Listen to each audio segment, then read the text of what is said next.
Assalamualaikum warahmatullahi wabarakatuh. Di video ini saya akan menjelaskan tentang sistem pernapasan pada manusia dan hewan. Baik, langsung saja simak videonya. Sebelum kita membahas organ-organ pernapasan, saya akan memberi penjelasan tentang definisi sistem pernapasan. Apa sih sistem pernapasan itu? Nah, sistem pernapasan adalah sekumpulan jaringan organ yang membantu tubuh bernapas. Bernapas adalah proses menghirup udara yang mengandung oksigen atau O2 dan menghembuskan udara yang mengandung karbon dioksida atau CO2. Yang pertama, kita akan membahas sistem pernapasan manusia. Organ pernapasan pada manusia terdiri dari hidung dan rongga hidung, tenggorokan atau faring, pangkal tenggorokan atau laring, trakea, bronkus, dan paru-paru. Yang pertama ada hidung dan rongga hidung. Hidung adalah organ terluar yang langsung bersentuhan dengan gas atau udara untuk bernapas. Fungsi hidung adalah menghirup oksigen atau O2 dan sebagai jalur keluarnya karbon dioksida atau CO2. Kemudian, rongga hidung berfungsi untuk melembabkan, menghangatkan, dan menyaring udara yang masuk ke tubuh. Bulu dan selaput lendir di dalam rongga hidung berfungsi untuk menangkap debu, spora jamur, dan zat asing udara.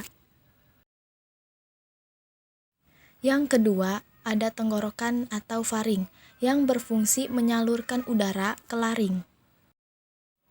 Kemudian yang ketiga, pangkal tenggorokan atau laring yang berfungsi menghubungkan faring ke trakea. Yang keempat ada trakea. Trakea menghubungkan laring dan bronkus serta menjadi jalan bagi udara dari leher ke bagian dada.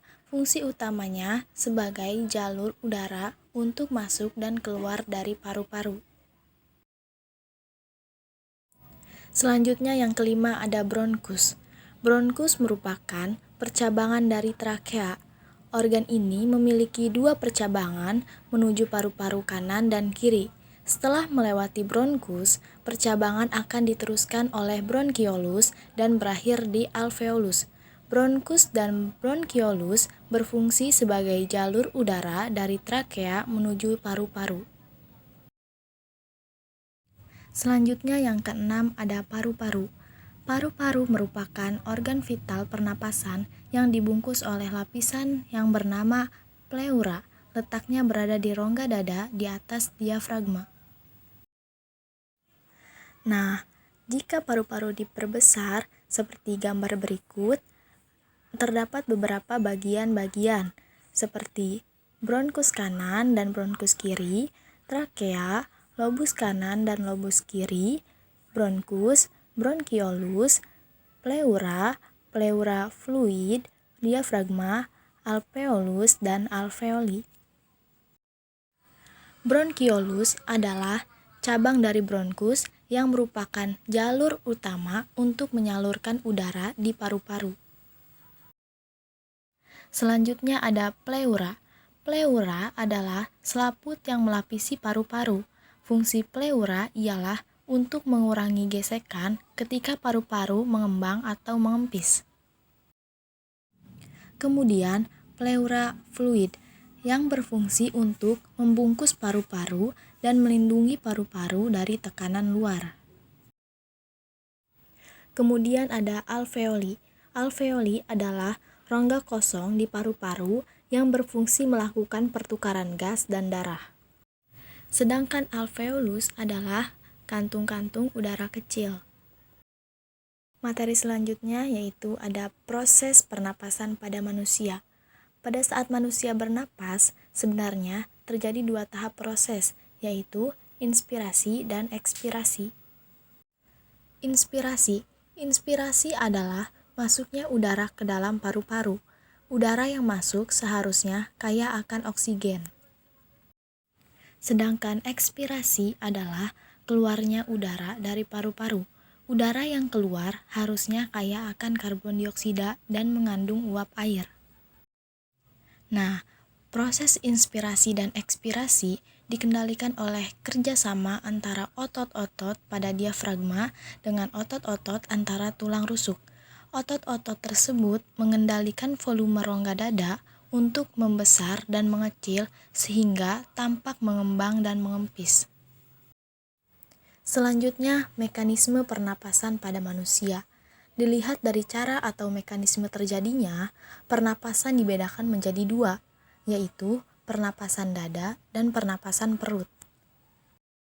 Yang pertama, pernapasan dada.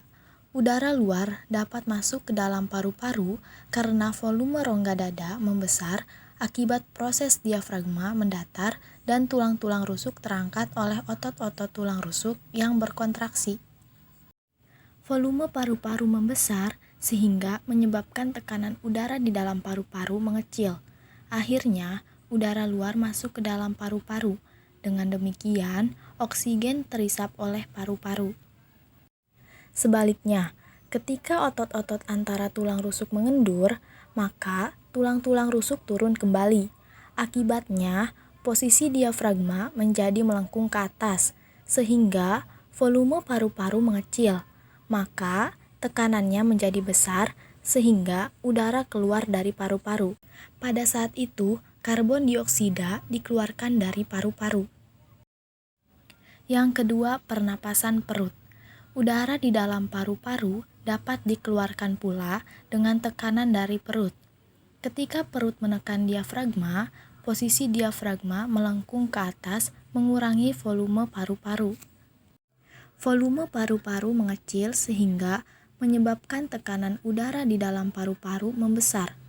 Akibatnya, udara di dalam paru-paru terpompa keluar dan terjadilah pengeluaran karbon dioksida. Sebaliknya, setelah perut dibuncitkan ke depan, posisi diafragma menjadi datar menyebabkan volume paru-paru menjadi besar.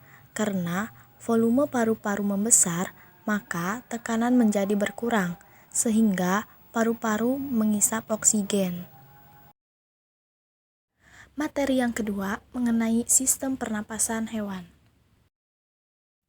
Ada serangga, amfibi, reptil, cacing tanah, burung, mamalia, dan ikan. Yang pertama ada serangga. Serangga bernapas menggunakan trakea. Trakea memiliki struktur bercabang-cabang yang menembus struktur jaringan tubuh yang biasa disebut trakeol. Trakea akan berakhir pada lubang kecil yang biasa disebut spirakel. Spirakel merupakan tempat keluar masuknya udara pada serangga. Alat pernapasan serangga terbagi menjadi 3 tahap, yaitu inspirasi, pertukaran gas, dan ekspirasi. Inspirasi adalah udara luar masuk melalui spirakel menuju trakeol sampai ke sel-sel tubuh. Kemudian, pertukaran gas terjadi di dalam trakeol, di mana oksigen akan berdifusi dari spirakel ke sel-sel tubuh dan karbon dioksida akan berdifusi dari sel-sel tubuh ke spirakel. Yang terakhir ada ekspirasi, di mana karbon dioksida akan menuju trakea dan keluar melalui spirakel. Yang kedua, amfibi. Hewan amfibi adalah hewan yang hidup di darat dan di air.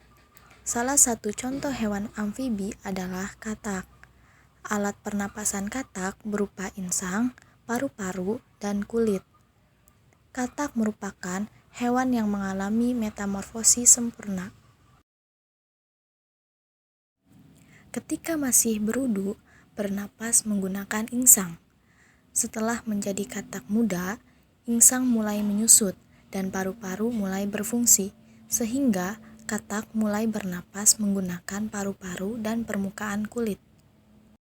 Kulit katak yang selalu basah memudahkan untuk menyerap oksigen dari udara. Yang ketiga, reptil. Hewan reptil seperti ular, kadal, cicak, dan buaya bernapas menggunakan paru-paru. Pada hewan reptilia, umumnya udara luar masuk melalui lubang hidung, lalu menuju trakea, dan akhirnya ke paru-paru. Paru-paru reptilia berukuran relatif besar dan berjumlah sepasang. Yang keempat, cacing tanah. Cacing tanah tidak memiliki organ pernapasan khusus. Cacing tanah bernapas menggunakan permukaan kulit yang banyak mengandung pembuluh darah. Permukaan kulit cacing tipis, basah, dan berlendir memudahkan menyerap oksigen. Oksigen diserap melalui permukaan kulitnya, kemudian diikat oleh darah dan diedarkan ke seluruh tubuh. Karbon dioksida dan uap air juga dikeluarkan melalui permukaan kulit. Yang kelima ada burung. Burung bernapas menggunakan paru-paru dan kantung udara. Pada saat tidak terbang, burung hanya bernapas menggunakan paru-paru. Pada saat tidak terbang, burung juga menghirup udara sebanyak-banyaknya untuk disimpan di kantung udara. Saat terbang, burung tidak menghirup udara, melainkan menggunakan udara yang ada di kantung udara. Jadi, saat terbang, kantung udara mengalirkan udara ke paru-paru. Yang kelima, mamalia. Sistem pernapasan hewan mamalia melalui paru-paru. Udara yang dihirup akan masuk ke lubang hidung, tenggorokan, kemudian paru-paru. Contoh hewan mamalia adalah anjing, kucing, sapi, dan lain sebagainya. Meski begitu, tidak semua hewan yang bernapas dengan paru-paru hidup di darat. Paus, anjing laut, lumba-lumba, dan singa laut merupakan contoh hewan mamalia air yang bernapas menggunakan paru-paru. Hewan laut yang bernapas dengan paru-paru sesekali akan memunculkan kepala ke permukaan untuk mendapatkan oksigen. Yang terakhir ada ikan. Ikan bernapas menggunakan insang. Proses pernapasan ikan terjadi dengan cara membuka dan menutupnya mulut bergantian dengan membuka dan menutupnya insang. Proses pernapasan ikan terdiri dari 2 tahapan, yaitu tahap inspirasi dan tahap ekspirasi. Inspirasi adalah mulut ikan membuka dan tutup insang menutup sehingga air masuk ke dalam rongga mulut. Ekspirasi adalah mulut menutup dan tutup insang terbuka sehingga air mengalir keluar dan terjadi pertukaran gas. Itulah video yang dapat saya sampaikan. Semoga bermanfaat. Terima kasih. Wassalamualaikum warahmatullahi wabarakatuh.